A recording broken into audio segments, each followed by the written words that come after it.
Welcome to the Mulligan Stew Podcast. I'm Terry David Mulligan. Music, film, food, and wine.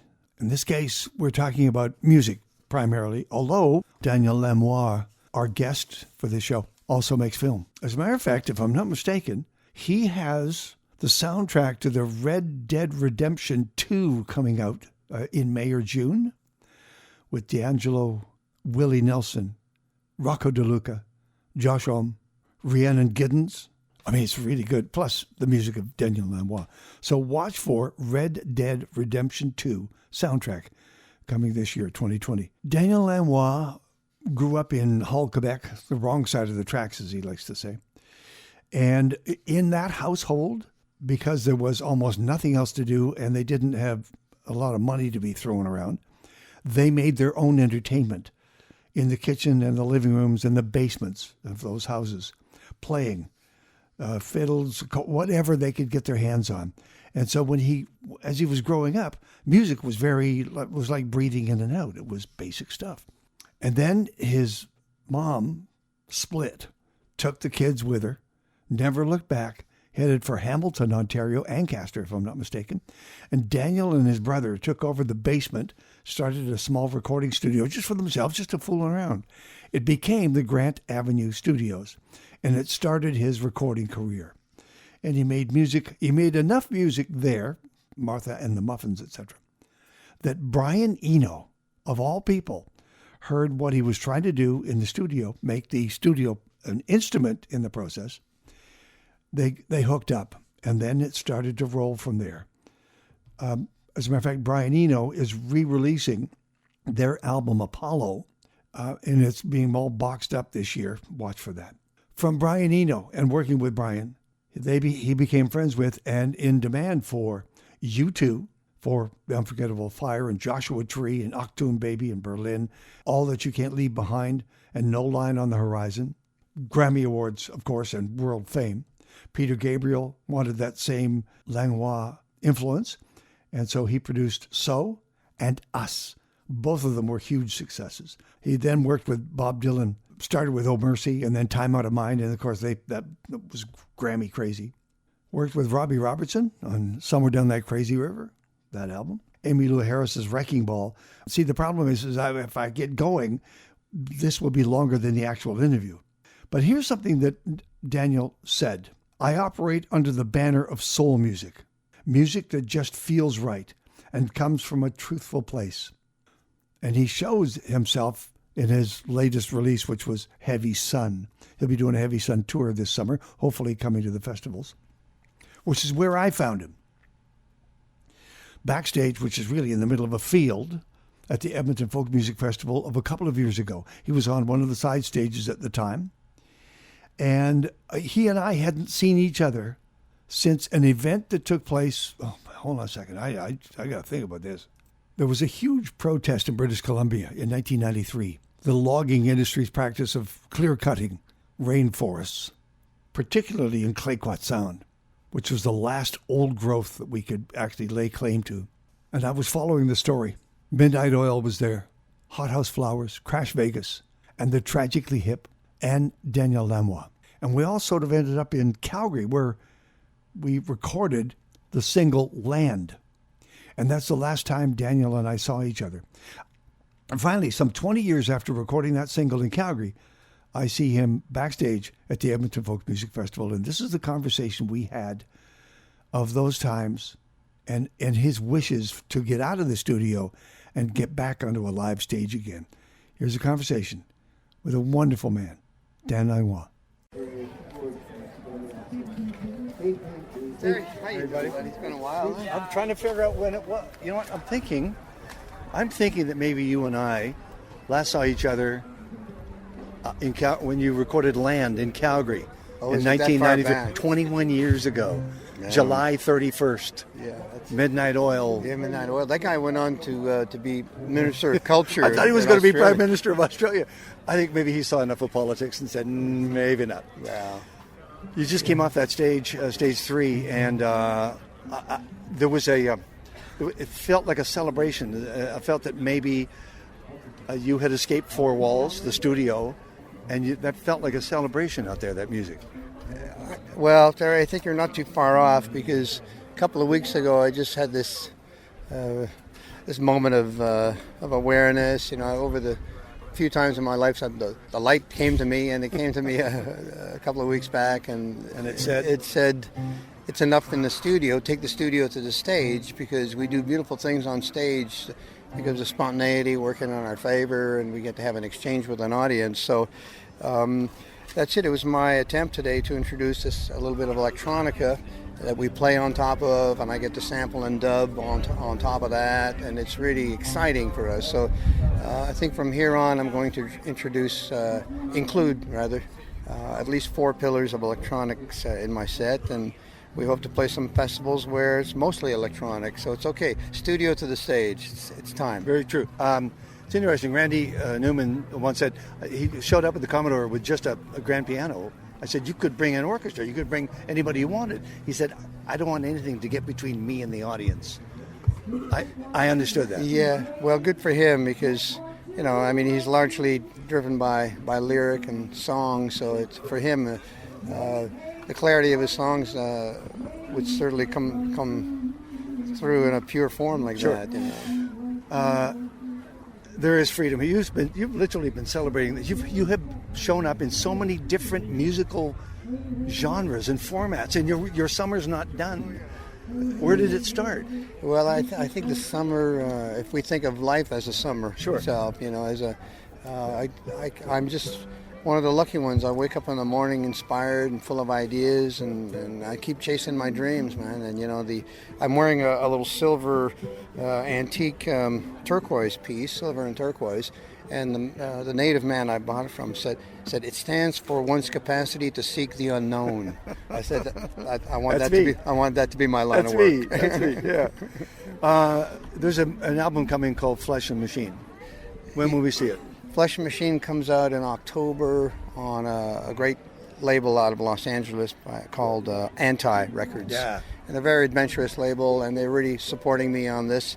So we've got a couple of little films that will show up on YouTube and wherever they'll have us, and that shows me in my shop designing some of this. So it's Flesh and Machine. That's the line I've always walked. I'm a studio rat. I'm a laboratory man, but I'm a melody person as well. So that to mix the two, it's the same thing I've always done. So. We're behind Stage 3 with Daniel Lanois. This is Mulligan Stew, CKUA. I heard this station 20 years ago, and all of a sudden I realized that there was, in fact, a radio station that heard music the way I heard it in my head. And it was an epiphany for me. I've been doing the show for 20 years. When you realized that there was a like-minded person in the world named Brian Eno who heard music the way you heard it, what kind of a moment was that? Well, when I first started working with Brian Eno, a clarity came into my world. Yeah. He was very devoted to a specific direction of music, something that he loved. And at that point, I decided that I would never do anything other than what I love the most myself. Sure. And it worked for both parties. Worked for both parties. I think Brian appreciated that I had good skills, and that I spoke the language of music, and that I was able to provide him with a few shortcuts. 2 things about the studio, and I'll let it go. One is, do you have to give something of yourself? Do you have to pull yourself back, or are you an inclusionary guy? You want your voice to be in that music? Well, you mean the recording studios. I've only ever given myself fully to the studio, to all the people I've worked with. Yeah. It takes a lot out of me, I got to say, and and I don't want it to be behind closed doors anymore. True. Does that feel like you're recharging batteries here on stage? When there's so many people, when you have a congregation like this, it really speaks the truth. And it's church attendance might be subsiding, but congregation is building otherwise. And I like to think that, such a beautiful hillside full of people is a church in itself. I mean, music's we know music's changing. MP3, the digital, the whole world of music is changing. Not much has changed about this interaction between an audience and a musician off the stage. I'm still up there with my first love, my steel guitar, and there's no technology really, as you just pointed out. We are there. We are on stage. We only get one chance to convey a sentiment, and people understand that. They feel that there's risk with us, and that we're rolling the dice here, walking the wire, and walking the wire, and it's exciting, as it should be. So I'll work with anybody that wants to work with me. That's great. In my new studio, which happens to be on the stage. You're heading for Banff. Going to be with another Hamilton friend, Garth Hudson. Is he okay? Apparently Garth broke 3 ribs, so he can't come out. I know what it feels like. I broke 6 ribs a few years ago in a motorcycle accident, so I really feel for Garth at his age, because I hope he doesn't have any funny friends, because you can't laugh when you got broken ribs. That's true. And don't make me laugh. Yeah, that's right. So Great Lake Swimmers will show up? Great Lake Swimmers are going to help us out. I'm very grateful that they stepped in to take that position, and can't wait to hear them, and it'd be nice to be there with some Canadian compadres. I've been waiting 21 years to ask you these questions.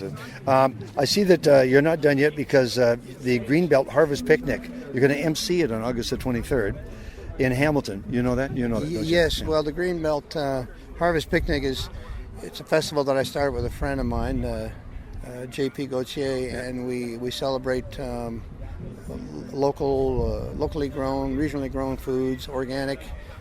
So great foods, great music. It's a very simple family event, and it's grown to a position now where it's really has found its legs, and we're very happy to do it every year, man. And the list includes Los Lobos, Ron Sexsmith, Bruce Coburn, Sarah Harmer, Ray LaMontagne. Is that your wish list? Well, JP is in charge of these invitations, but I see that we have some repeats from our first year, so I guess that's encouraging, because when people come back, then something must be right about it. I was going to leave us with a song. I kind of got hung up on Wrecking Ball, because a couple of your tunes are in there. Which one might you like to play? Well, we could play, I always liked Black Hawk and the White-Winged Black Hawk. I just finished a tour with Emmy, and we were doing that. It came out real nice, and I thought it represented Canada quite nicely, Steeltown, Canada. Who's the luckiest guy in music? Me. Thanks, Terry. Thank you, man. Thank you for being here. Good to see you, brother. Thank you. Daniel Lanois, Mulligan Stew. Daniel likes to talk about growing up in Hull, Quebec. And he always said he ended up on the wrong side of the tracks, but he did well by it, did he not? As a matter of fact, he's now a member of the Order of Canada. There's no higher honor that a civilian can get, except, sainthood after that. Anyway, part of me is hoping that he's happy and well, and another part of me says, get out onto the road, bring your music to us. Let's see you in 2020 and for the next couple of years. And let's hear those tunes, because he spent most of his life within the 4 walls of the studio. By the way, there is a direct connection between his quote, I operate under the banner of soul music that just feels right and comes from a truthful place. When he needed to find that truth, he found that musical truth in New Orleans, because he felt a connection with the funk and the soul of New Orleans. If you think about it, the Cajuns that we always hear about in and around Louisiana, and New Orleans in particular, many of them can trace their roots back to Quebec and the Maritimes. The Acadians who moved down those highways, just like Daniel Lanois did. Anyway, that's why he hooked up with New Orleans and the Neville Brothers and produced Yellow Moon, that album in particular. Daniel Lanois. I hope he has a great 2020. Now, someone who's actually had the same sort of upbringing that Daniel Lanois did, and that is music that literally filled the void in their home as they were growing up. That story is also told by Alan Doyle, formerly of Great Big Sea, now working on his solo career, of course. In his books, Alan said if they didn't have music, they would have just withered and died. The music saved the Doyles throughout those long, cold, wicked winters in the Maritimes. Well, Mr. Doyle is doing rather well as well. And he has a new album coming. Actually, it's an EP. And hopefully, if we all make the connection, he and I and his management team, next week, the podcast will be with Alan Doyle. And he'll bring some tales as well. Thank you for subscribing to Mulligan Stew, the podcast, music, film, food, and wine. We're on Spotify, Google Play, and Apple Podcasts. You can always find the details at mulliganstew.ca. Thank you.